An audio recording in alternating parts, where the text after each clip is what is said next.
So in here, we should have a dive watch designed by a Chinese professor, at least according to the Jianghun webpage here. Yeah, unlike most Chinese dive watches, this isn't just a blatant clone of a Western design. If anything, it's the polar opposite, at least from the looks of the pictures. Yeah, apparently their goal with this one was to establish a distinct and strong identity. And they've made some pretty extreme decisions with this watch, to the extent where it kind of comes with a disclaimer. Yeah, they straight up say it's got a design trade-off. And I'll show you that trade-off when we get round to it, eh? Now, Jianghun is basically the sister brand of San Martin, who's a really popular Chinese watchmaker, and they also make some insane value watches. I mean, this one I covered the other week was bonkers with a beautiful dial there, but this one is instead a dive watch. So I'll pop the lid off and give you a quick look, eh? So thanks to Jianghun for sending in this review sample. To my knowledge, I don't think I've got to send it back. You'll find an affiliate link to this watch in the video description for your convenience. And yeah, I don't think you'll have seen anything quite like this before.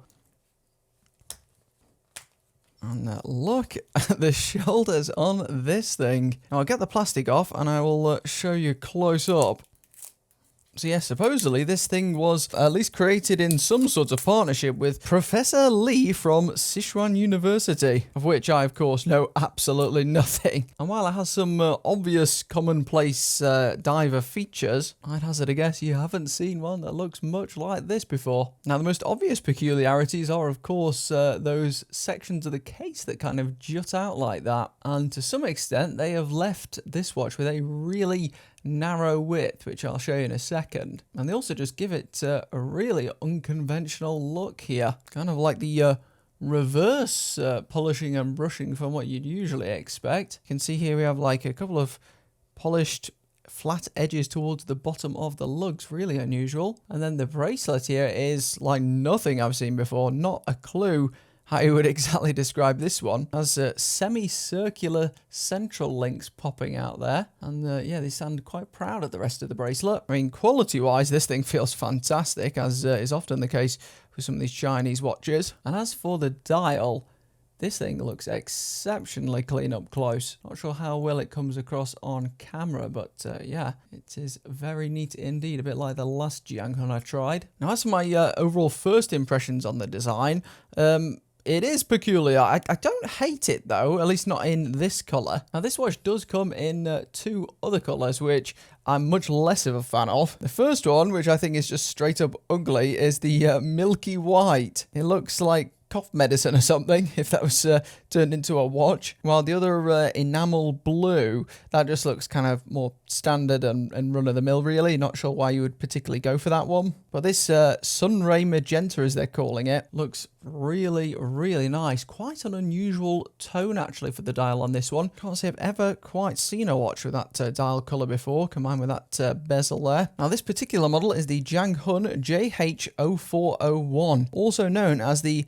Xuanwu, if I've pronounced that right, which is apparently one of 4 Chinese symbols embodying resilience, comprehensive protection, and long-lasting health and vitality. You know what? Maybe I need to wear this watch because I could do with a few of those things. And this Xuanwu has got some pretty mighty specs to go along with the fancy name. Now, of course, we have that unusual stainless steel case, and it is nicely finished, even if the style isn't to your taste. Just got a bit of plastic sticking out there. Yeah, that's 316L stainless steel. Here we also have the full kind of 200 meter standard rating for dive watches, which is good. And that comes partly by way of the screw back, which is pretty flush again. I seem to have seen a lot of these recently, quite flat diver case backs. And the sticker there kind of gives away what's inside this watch, the Sellita SW200 of all things. So a Swiss movement powering this Chinese watch. Right, it's an unusual choice, but it is a pretty decent movement. I've personally never had a problem with a SW200. Also has a pretty well done dragon pattern on the back. Completely 3D, that looks good. And to go along with that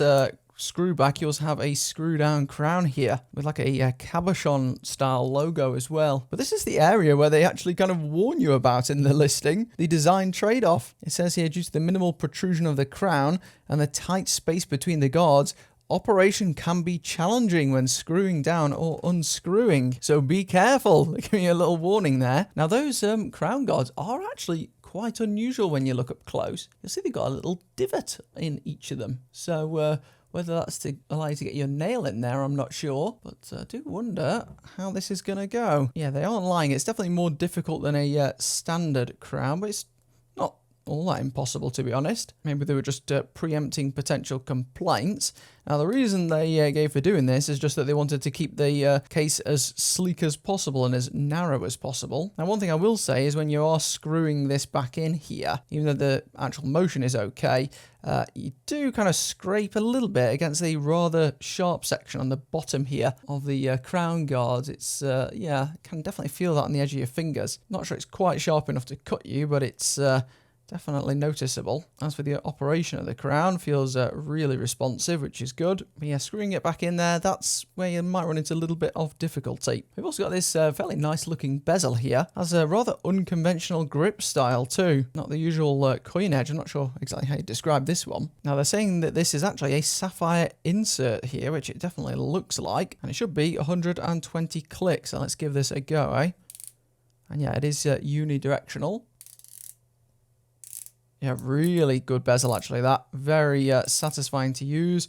Not too much back play either, but it's the noise that's really sells that for sure. Very distinct beady-like click. And that nice clean look and sound to the bezel definitely matches those markers and hands, I'd say. I think this thing is going to look really detailed on the macro examination. And that movement also gives you, as you can see, a pretty smooth sweep there to the second hand. And we also have that stainless steel bracelet, also 316L steel.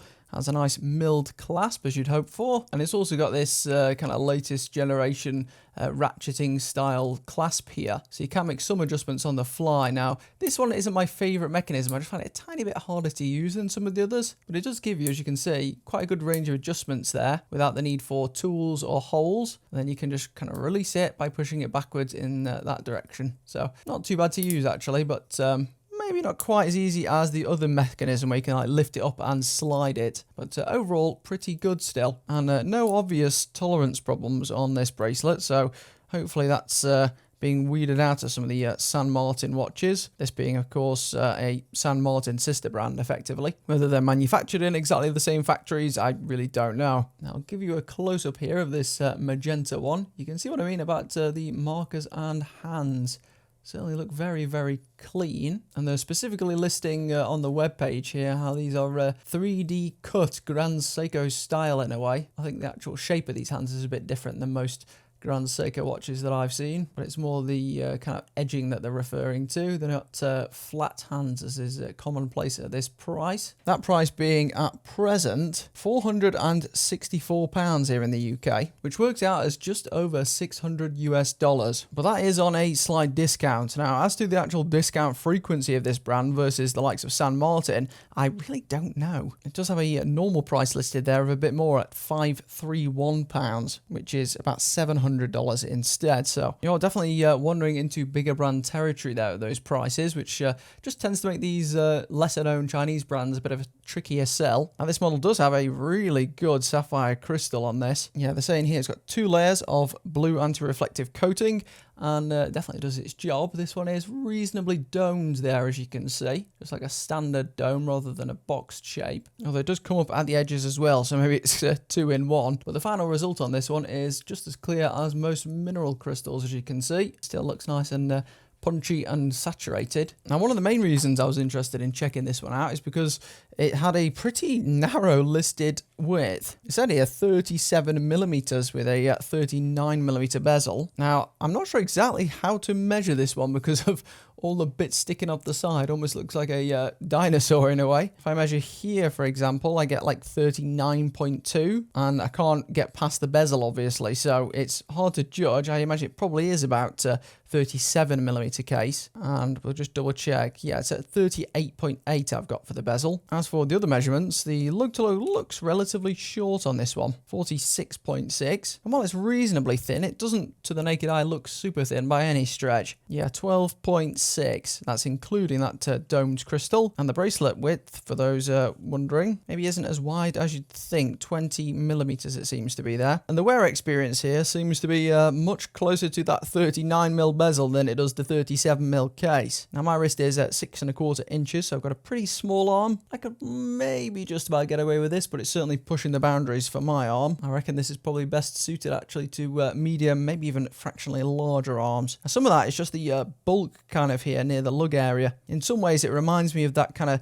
unusual wear experience you get with square watches, where they always tend to wear bigger than they look on paper. So even though there's no overhang, it just looks that bit meatier. But you got to give Jianghun props here. There aren't many Chinese brands making stuff as radical as this. This is certainly an original creation. I don't think I've personally ever seen anything quite as bold as this before. And they've definitely managed to capture that Chinese essence well, or at least how it's portrayed in Western media. Definitely gives you that feeling for sure. Now, they're also advertising a combination of luminescence here too, C3 plus some BGWX1. I think that maybe just varies depending on which colour you go for. Let's see, But before we get there, let's quickly do a crystal test on this one. As our control though, we've got this Casio Oceanus here, which is like a high-end Casio watch basically, which I already know has sapphire crystal, and you can see there we get a medium kind of rating, which is what you normally get. And we're looking for something similar with this Jianghun.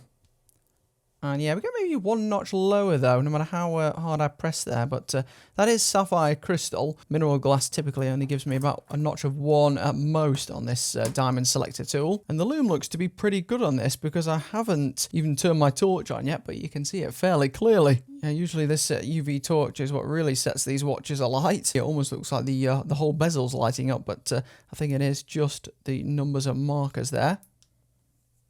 Oh no, the bezel does light up. That is unusual. So even on this purple version of this watch, you do get kind of a bright blue bezel. That's really impressive. And it's been going for some time now, and it's almost as bright as before. So yeah, really top tier luminescence on this piece. Technically, very impressive watch. Does indeed have a striking design. I think you're either going to love it or hate it. Not sure it has quite the pizzazz of the previous piece I looked at from them, which was this one, the JH0301, which as you can see just has a magical dial pretty much, and it was also a fair bit less expensive. Did make a couple of compromises, doesn't have quite the same spec sheet as the one on the left, and certainly looks a little bit more run-of-the-mill as far as the rest of the package goes. But either way, it's good to see them experimenting with the designs on these. Definitely doesn't look like just another Rolex Submariner clone, does it?